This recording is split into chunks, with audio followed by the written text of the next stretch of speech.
ગાંધીનગરમાં મેટ્રો ટ્રેનના કેબલ ચોરી કરતી આંતરરાજ્ય ગેંગનો પર્દાફાશ થયો.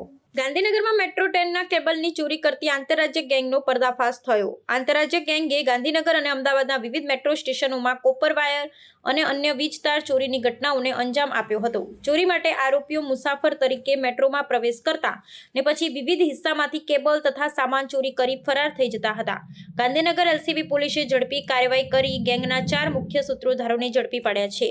આરોપીઓએ પોલીસ સામે કુલ 9 જેટલા ચોરીઓ કરવાની કબૂલાત આપી છે.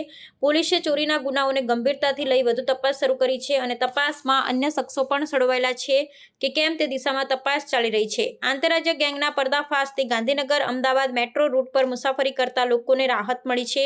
છેલ્લા કેટલાક સમયથી મેટ્રો રૂટના કેબલ ચોરીને કારણે ટ્રેન સેવા પણ અસરગ્રસ્ત થઈ હતી, જેને કારણે મુસાફરો અને રેલવે તંત્ર બંને મુશ્કેલીમાં મુકાયા હતા. હવે આરોપીઓ ઝડપાતા મેટ્રો રૂટની સુરક્ષા વધુ મજબૂત બનશે તેવી આશા છે.